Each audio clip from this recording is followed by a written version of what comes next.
All right. What's happening in Niners Nation? John and Tim and Brian, my brother from another mother.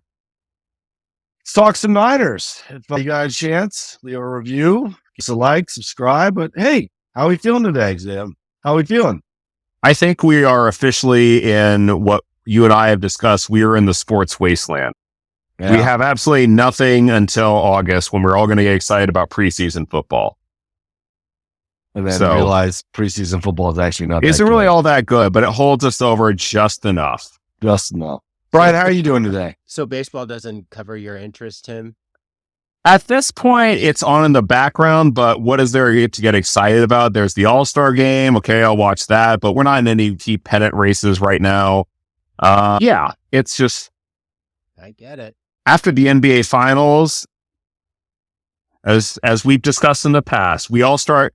Well, who I mean, we. I start counting down the days to training camp and get very excited when somebody like Fred Warner shows up and unpacks the stuff and goes into his room. And how many days is it to training camp, Tim? Oh, I think we're just over 30, 40 maybe. All right. I don't have the exact number. You stumped me, John. I apologize. Anyway, from Tim, let's start talking. The subject of this show is season 23 schedule and the season outlook. So, Tim, let's just start with some big picture stuff from 1 to 10. How you feeling about 2023? I think like last year, take it one game at a time. I think the only comment I'll make is I don't know if the 49ers want their fans to be in the best of spirits come the holidays, or maybe the NFL doesn't want the 49ers fans to be in the best spirit come the holidays because the 49ers are playing both Thanksgiving night and on Christmas Day. So there's going to be a lot of families in the Bay Area throughout Niners Nation. They're just going to have to reorient their Thanksgiving dinners, their Christmas dinners, and maybe a lot of holiday cheer. And they're also playing on New Year's Eve too. So we got that going on. It's like the triple crown of alcohol consumption. Brian, how are you feeling from 1 to 10 about 2023? You know, it can only get better from last season. So I'm feeling positive. You know, I'm thinking it's an 8, maybe 9, you know, make the playoffs.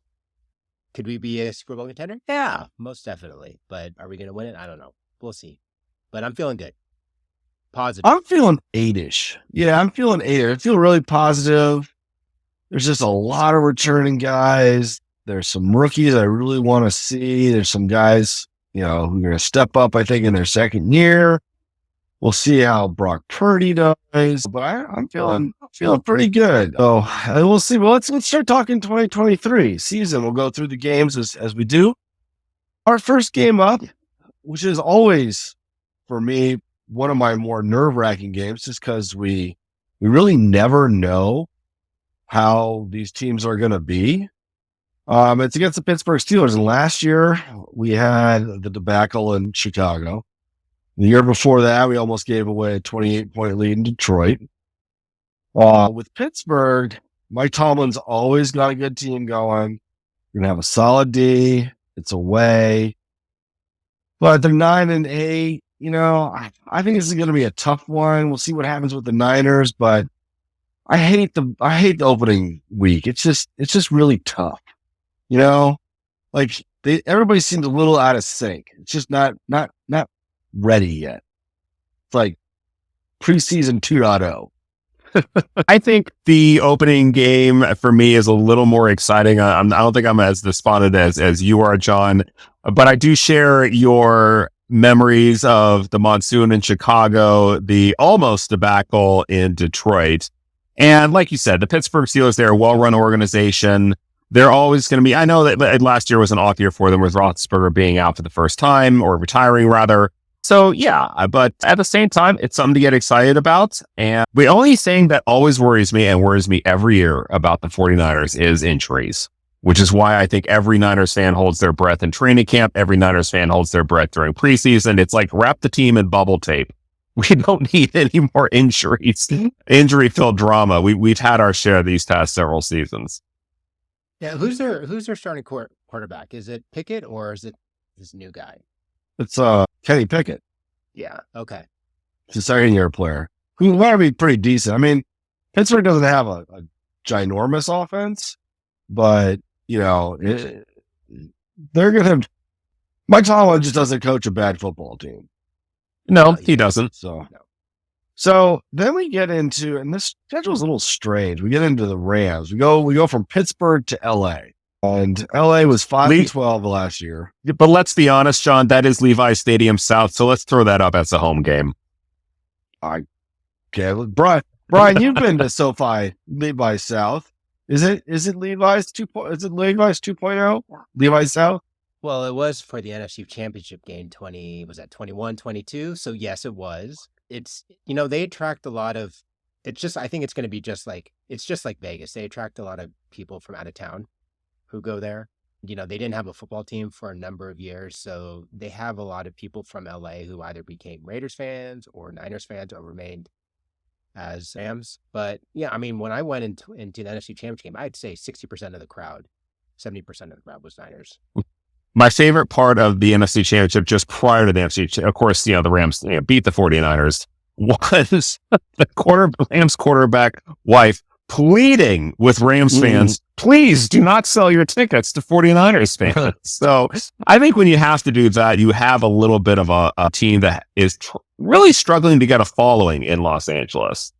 So yeah, and so you'll see Matt Stafford come back, but the Rams, they lost Jalen Ramsey. I don't know how much Aaron Donald can keep going. The Rams look a little bit to be more on the rebuilding side of things this year.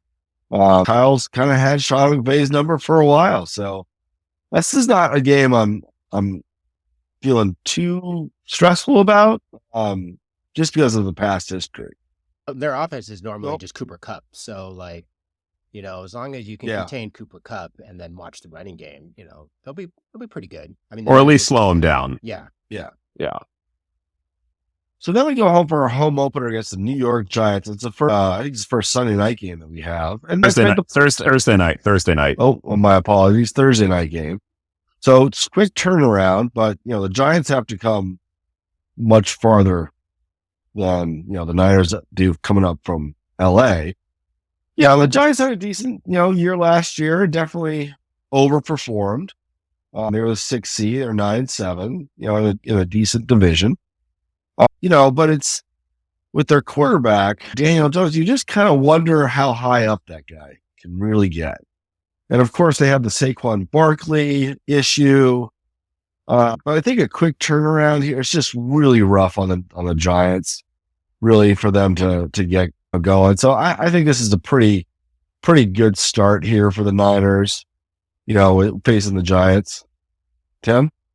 Yeah, I think if you look at the schedule, and I'm going to skip ahead, I think the first real test for the 49ers, if they're going to be a contender this year, will be against the Cowboys. It's a Sunday night game, national TV. It's going to be a rematch of the divisional playoff from last year. Cowboys fans will be out in force, and there'll be a lot of speculation in the media of just how good the Cowboys are, as because John, Cowboys are going to the Super Bowl.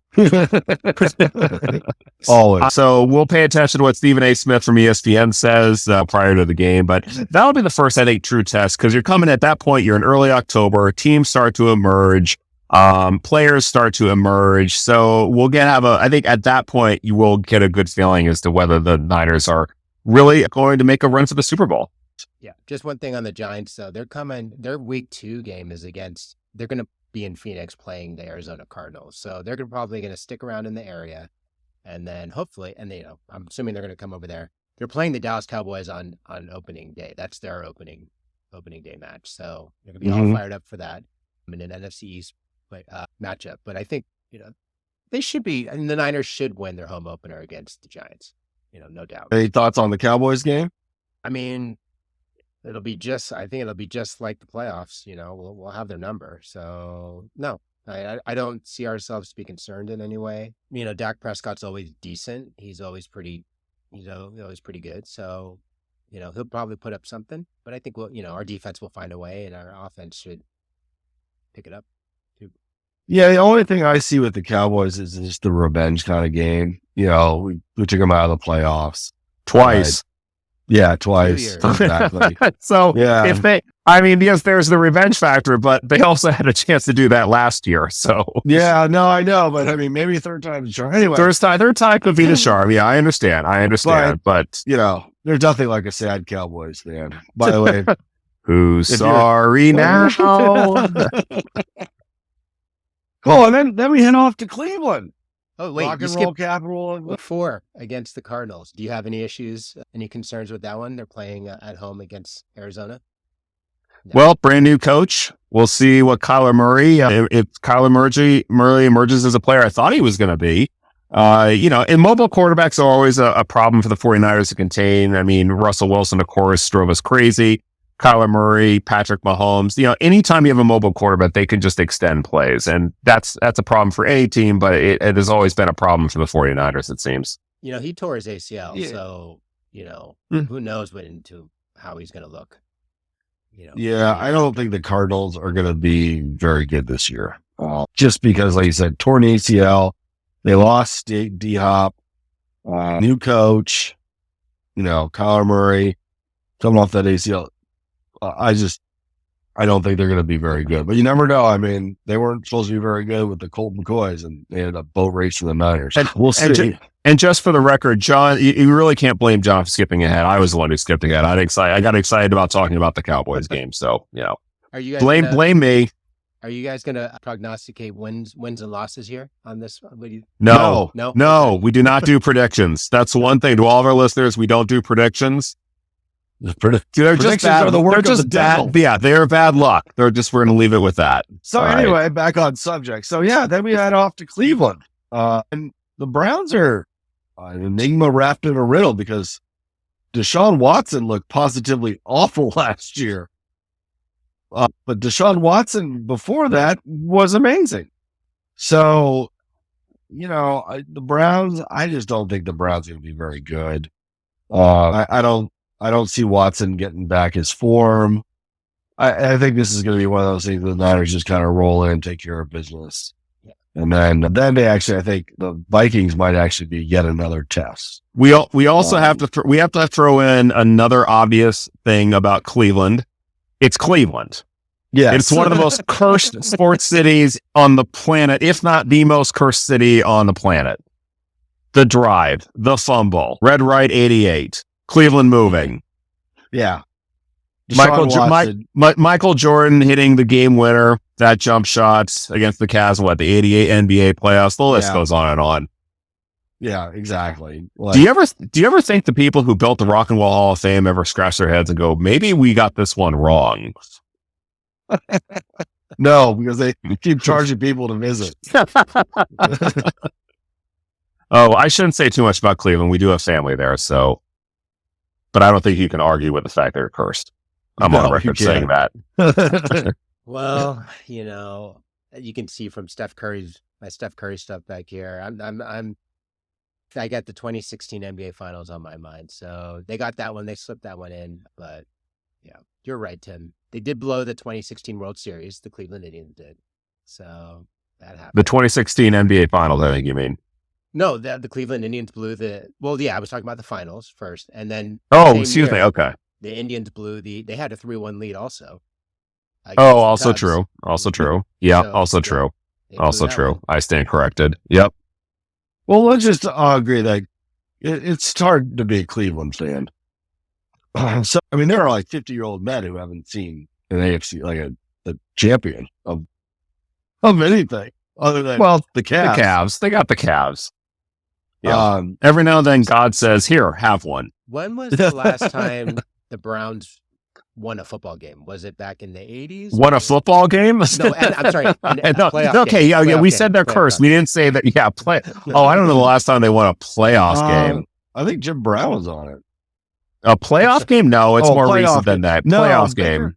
Baker Mayfield won one. That's right. They did. And they lost in the divisional round. That was the 2020 year. They lost in the divisional round of the Chiefs, where I think, frankly, I know we're getting off topic here, but I remember watching that game and they were tied, or at least the Browns were in the game, and Baker had a chance to drive them down the field in Arrowhead and establish himself. And when he didn't do that, I thought his time was going to be up in Cleveland.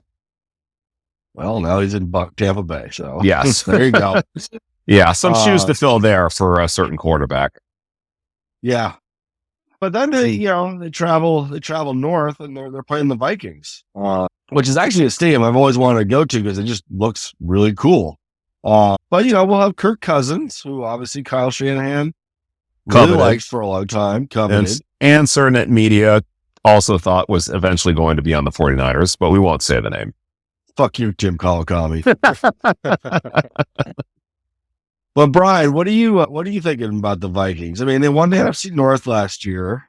That's going to be an interesting division because you've got Detroit, which is ascending. The Bears, you never know. Green Bay, obviously Jordan Love, but the Vikings have been pretty steady. Yeah, when I think of the Vikings, I think of that game they had against Indianapolis, probably the second to last game of the season. Oh, where Indy was poor Jeff Saturday. And I think that was one where the Niners, they were scoreboard watching that game, obviously, because they needed. Yeah. So then that just comes to my mind. I think they've always got a chance. I don't know what's going to happen with Dalvin Cook. I think there's a thought that he may leave, but he's always a great player. You can always kick some butt. Well, they've already released him. I don't know if they have he got released. Back. I didn't know that. Yeah. Okay. But yeah, I mean, I think they'll be tough. But I do think, if you were to ask, if I was to guess, I wouldn't think Vikings would be the number one team in the NFC North at that time. I would think probably Detroit. Everyone's picking Detroit as kind of the new team that's ascending. So I'm kind of leaning towards them being maybe number 2 in that division at that time. And then we head home and we face the Bengals. Well, I actually think it's the Bengals. And I'll be honest, out of all the quarterbacks that I've seen, there's Patrick Mahomes on his own level, but Joe Burrow is an amazing quarterback. And he is one of those guys that can just find a way. And this is another test for the Niners here. They'll be at home, and they've beaten them before. Obviously, Brandon Ayuk had an amazing game where the Niners almost blew it. Some of us turned it off. Who might you be referring to? That would be you, Tim. Of course it was me. I was in a parking lot watching the game on my phone. Robbie Gould misses the field goals. That's it. Never watching this team again. I didn't go full on Gamecast, though. I will say that. I did just eventually, after 5 minutes, calm down. Well, I'll just see what they're doing. Oh, just check in on this. I'll just check in. And I see Nick Bosa make the sack and Bengals kick the field goal, and then we all know what happens. The Niners drive down the field. Ayuk makes a spectacular play that had to be reviewed, but it was a touchdown, and the Niners get the win. Yeah, but this game could be like the KC game last year, where the midpoint of the season, it's right before the bye. It's at home. The Bengals are a good football team. They're not KC. But this could be one of those tests for the Niners of like, how good is this team? And this is a team that scares me. They've given the Chiefs all they can handle. They're the only ones who have been able to beat them and take the Super Bowl. So I think this is going to be a tough one for the Niners to beat the Bengals. So yeah, then we get into what I call Christmas in whatever damn month we're in, because I can just sit back and actually just watch football with no stress. Yeah, it's the old bye week. It's like, hey, we can actually just enjoy football. But then we go play the Jags. Again, a team that's up and coming. We played them before. Trevor Lawrence was not very good. They had a very good college coach, a very bad pro coach. But, they're going to be playing at the Jags. This is one that I don't really know about because they could be pretty good. Because they did well last year, 9-8, number 4 seed, won the AFC South. But they could also regress. And, Doug Peterson has done it before, but it's the Jags, And they also have a certain general manager that Niners fans remember, and not for good reasons. And that, of course, is Trent Baalke. So anytime you have Trent Baalke as a GM, you don't have a lot of faith in your team. I still remember the pain, Trent. But I All will right. say they did make the playoffs. They did score what I consider an upset over the Chargers. Then went into Kansas City where I thought they're going to get blown out. They lost 27-20 when Patrick Mahomes went down. So yeah, I still think with Trent Baalke he will find a way to screw it up. One can only hope. 'Cause We'll he's on their see. side now. All right, and then we come home. We face the Buccaneers, which could be led by Baker Mayfield, Baker Mayfield. Mhm. or it could be led by somebody else. What are you thinking about the Buccaneers? They did have an 8-9 record. I could see them not being there. I'm trying to think who else is in the NFC South. So that would be like the Saints, the Falcons, Carolina. And the Panthers. Yeah. So yeah, I don't see the Bucks being the number one team. I think that should be a team we should be able to beat, So Mm-hmm. yeah, I'm kind of leaning towards a win there. Yeah. Is Baker Mayfield still doing insurance commercials? I haven't seen a good No. Baker Mayfield. No. Okay. I guess that's what happens when Cleveland drops you. Exactly. And then Oh boy. when the schedule was released and we looked at it, and I was talking to my family at dinner time, and I saw a certain team up north playing on Thanksgiving Day. The collective groans around the dinner table were loud. Not just Thanksgiving Day, Thanksgiving night. I can't think of a worse time for them to play the Seahawks than on Thanksgiving night. Yeah. No, I have friends who live on the West Coast and they're Seahawks fans and they're good Seahawks fans, meaning they can talk football. And they were also lamenting about the same thing. Says, well, hey, at 5:15, we sit down to eat dinner. You guys have it lucky. You're on the East Coast. I'm in the Virginia. I mean, how are we going to I'll be watching the game on my phone in my lap. Just saying, if my wife asks me, I'll just be bowing my head in prayer the entire time. Wincing, grunting, cheering, whatever. So Brian, are you going to be doing this? Because you're on the West Coast. Will you be iPhone and lap? Yeah, it'll be on in TV, in the background. I think we're actually gonna go away for Thanksgiving at my mom's house. So knowing my mom, she will have the game on in the background. So I don't think we don't have a separate dining room. That's not where the TV is. So it'll be on, but probably the volume will be down. Well, I can tell you, the volume's going to be up. The potential for a complete game wrecker of a Thanksgiving is very high on the list. I know Seattle. That's the team that scares me. Geno Smith last year. If you had told me that with Russell Wilson leaving, that Geno Smith would come in and perform not just well, but be NFL comeback player of the year, I would have said you're nuts. I thought the heart and soul of the team was Russell Wilson, and they were going to have a big drop off. But give credit where credit is due. Pete Carroll is a great coach, not only for the Seahawks, but at SC. And Geno Smith, give him credit. He had a great year. Maybe he has a sophomore slump, but I'm not counting on it. And they've got a slew of draft picks that I think are going to fit well in. They're going to need some time to season. But Seahawks are definitely a team on the rise, in my opinion. Yeah, Pete Carroll always coaches them up. Yeah. You go back to the did I hear somewhere about like Geno Smith potentially not being the number one guy in Seattle? I don't know if you heard that. I have not heard that. Yeah, Yeah, maybe something neither on KNBR they were just kind of chit-chatting about, but yeah, something that did come up. I mean, I think the Seahawks have to look for the future in terms of quarterbacks, but I don't see anyone starting for the Seahawks besides Geno, unless, of course, there's an injury. My guess is Grant Cohn was probably floating rumors around. So then the Niners head east to my neck of the woods out in Philly, and they play the Eagles in a rematch in the NFC Championship game. And honestly, I know the Philly fans around here are expecting another Super Bowl, but I am going to warn Philadelphia that getting back to the mountaintop is really hard. And you did something the Niners did when they last went to the Super Bowl. You got rid of a really good defensive tackle and you brought in a rookie. And that didn't work so great for the Niners, losing Defoe, and getting Kinlaw. Yeah. And I don't know if it's going to work for the Eagles. Now, the Eagles are loaded. They've got a great quarterback. I love Jalen Hurts. I've been a fan of his since he was at Alabama.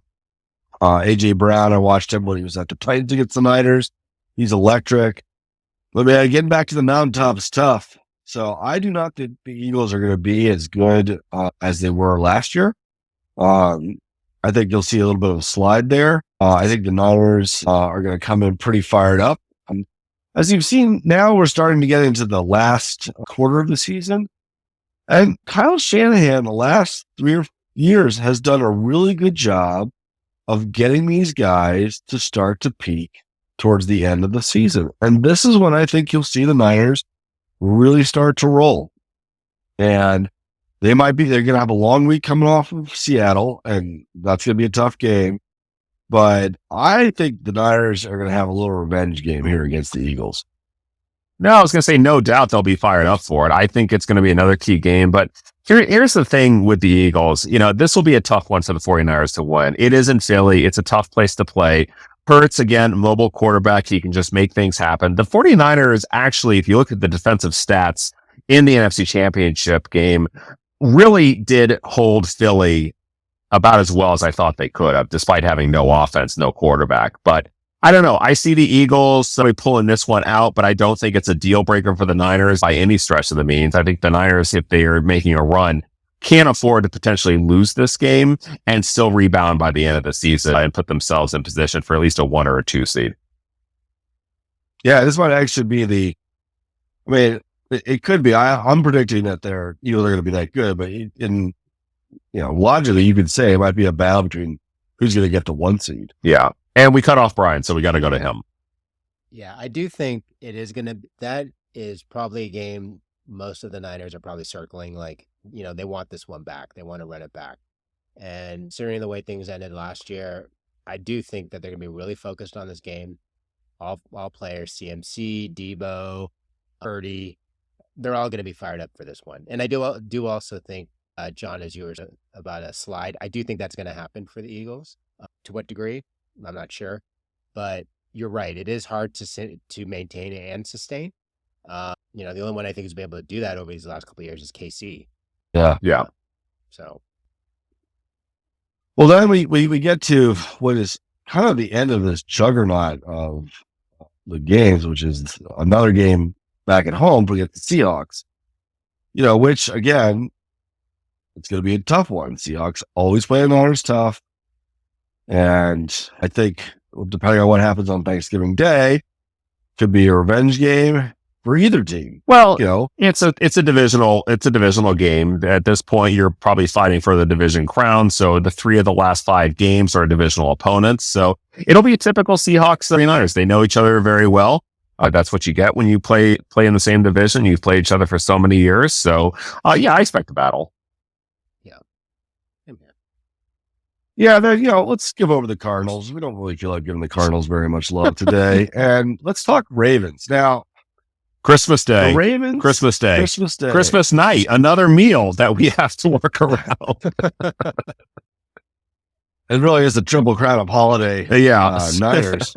So Christmas Day, Lamar Jackson, now officially a Raven for a good long time now. They got Odell. J.K. Dobbins is coming back. The Ravens have always been, I always thought, mostly overhyped because in all of the time that Lamar has been there, he's won 1 playoff game.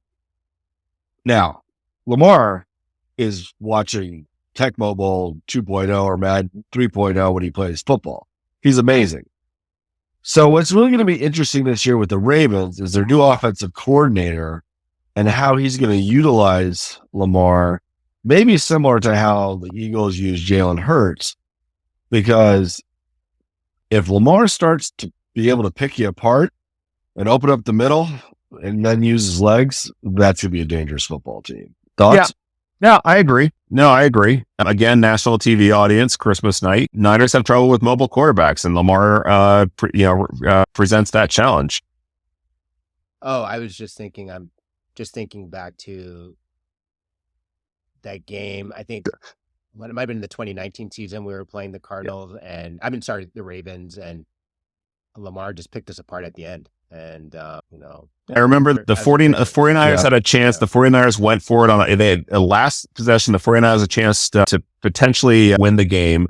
It was a fourth down. The 49ers missed, and then Lamar Jackson does his thing. They go all the way. They run down the clock. They went all the way down. It kicked the winning field goal with just a couple seconds remaining, and the Ravens won. But I came off that game, even though it was a loss, I really, at that point, it felt like the Ravens were one of the top teams in the league, and the 49ers had been down for a while. And what I remember taking away from that game was that the 49ers were legit contenders, because I think the next week they played New Orleans, and that was the one where it was an offensive fireworks spectacular. And that was the one. But I think the 49ers got confidence out of that game, and that set the stage for their run in December that eventually landed them in the Super Bowl. So, Tim, as our resident Commanders participant, how are you feeling about facing an Niner-less team? The only thing I can tell you about the Commanders right now is everybody's asking, when is the sale going to happen? I don't hear anything about draft. I don't hear anything about opponents. When is the sale going to happen? Dan Snyder, obviously not beloved in the Washington, D.C. area. He's run the franchise into the ground. So the only shame of it is that the 49ers will have to spend their New Year's Eve at FedEx Field, which is the worst stadium, I think, in the NFL. So, yeah. That's we can probably skip over Commanders. That's, or at least for me, because that's like the only thing I can tell you about them. It's funny, Tim. I always ask you about going to whenever the Niners are playing the Commanders or the Washington team, and you always refuse to flatly go.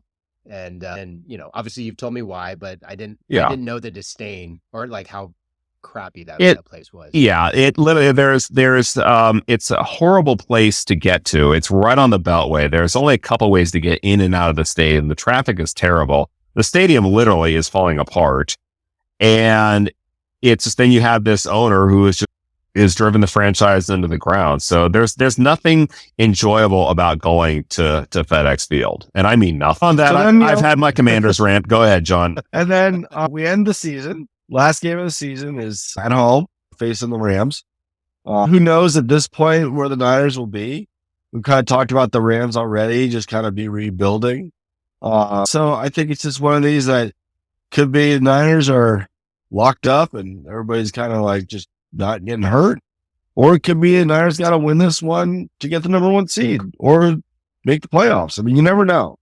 But it's a good way to finish. I mean, when they had that epic comeback to make the playoffs 2 years ago, let's just hope we don't have to go through that again.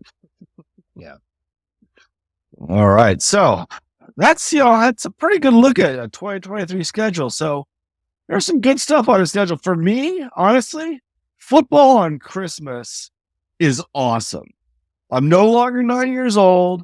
I get some presents. And then I wonder what I'm going to do with the rest of the day. So football on Christmas is awesome. It also allows you to have a distraction from other family obligations that you're supposed to go to, or at least you can go to a family obligation and turn on a television and just say, "Hey, I'm watching, football," and you can be off and do that. So every year, I always look at the holiday games like, all right, how are we going to get through the holidays this year? Good. Christmas is on a Sunday or a Monday, or it's in the weekend. So that's always a plus. When Christmas is on a Wednesday, things tend to go wrong. So this is for Brian. Might be a good thing for Tim and I. It's kind of quasi good. So there are a lot of primetime games. Now, that's good because I know that I can watch them. That's bad because if the Niners lose a primetime game, I find it hard to go to sleep. Or if it goes down to the wire and you're so jacked up, you cannot go to sleep. So I'm the same as you guys. I will think if we lose, I will think about it all night. Oh, I looked at the strength of schedule, and I was a little surprised. We have the 15th ranked strength of schedule this year, which, in all fairness, is kind of always looking in the past because there's going to be teams that are going to be better than they were the year before. And there's going to be teams that aren't going to be as good. The Seahawks could be really, really good this year. The Eagles could be not so good this year. Pittsburgh could be really good this year. So you never really know.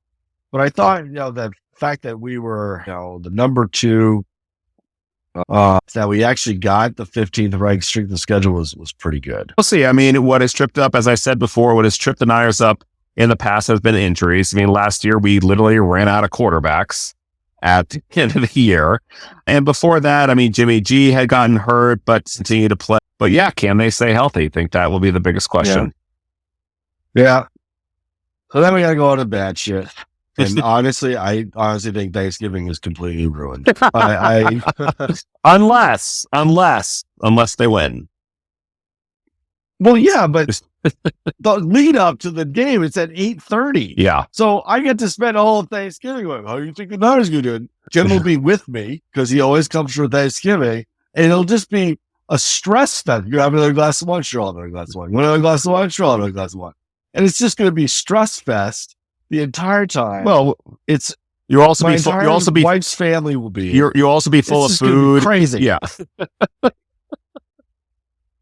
Just crazy land. Oh, I'm just thinking to myself, for Thanksgiving, that's going to be at my mom's house, so she's a huge Niner fan. Christmas, I'm going to be at my in-laws' house, so I got to figure that out. So I guess I'll be watching it on my phone, kind of like what you guys do.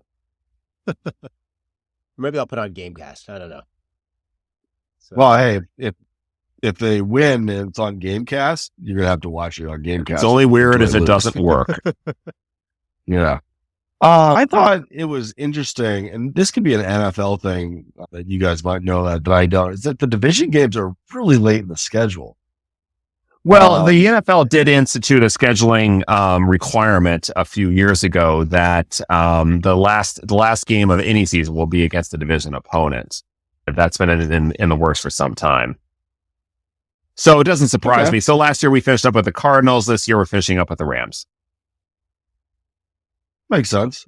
Yeah. So this was besides Thanksgiving being ruined, I thought the real bummer was they're playing at the Jags. The Jags are like the quasi-London team, and the Niners are a marquee franchise. They own the lead soccer team. Like, why aren't they going to London? That would have been such a cool trip. That was a surprise. I really, for the reasons you just said of why the NFL decided not to go with the 49ers to London, but instead we're playing, but they made it up to us by playing on Thanksgiving, Christmas, and New Year's Eve. Yeah. The triple crown of holidays being ruined. Yes. oh, man. Cool. Well, that kind of wraps up the schedule. So we have to finish like we always do with shit we bought on Amazon this weekend. I bought this new webcam right here, which has way better quality than my Mac Air thing over here. So that was my big purchase. Brian, what'd you get? I got a slew of items this week. I bought a Ethernet cable that's long enough to connect to my router, so that seems to have fixed my issue. I bought some air filters for the house. I bought some life straws just in case. I don't know if you know What's a life straw?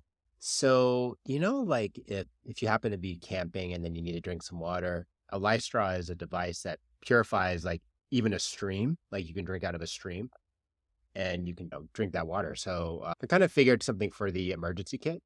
I don't know if you guys. Okay. Yeah, I'd recommend it.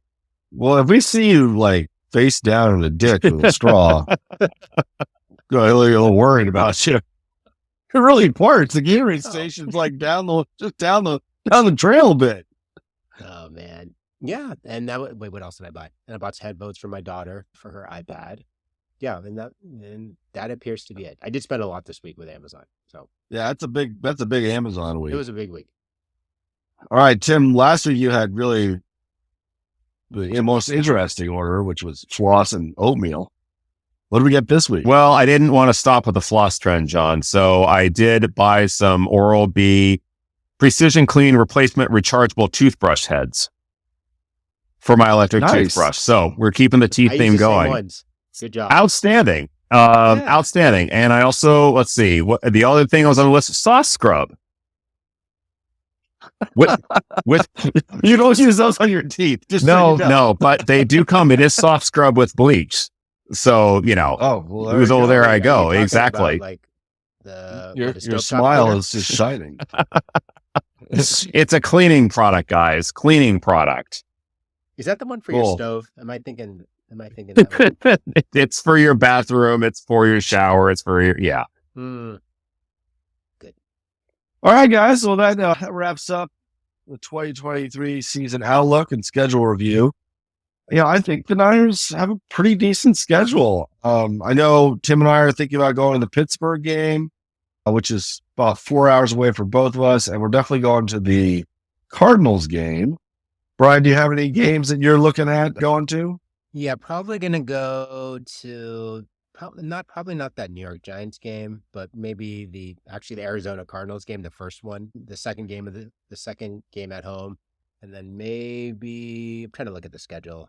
The Cincinnati game would be pretty epic to go to. So Yeah. I think I might save my tickets and go to that one. The other ones I'll probably sell since we're also going to that game in Phoenix in late December. So yeah.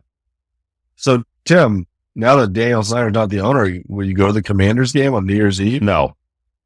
It is a 1 p.m. game. All right. No. Well, on that note, Well, yeah, I will be at home with my nice big screen television surrounded by Niners gear, maybe having, a glass of wine or maybe a cocktail, some good food, and some the NFL in front of me.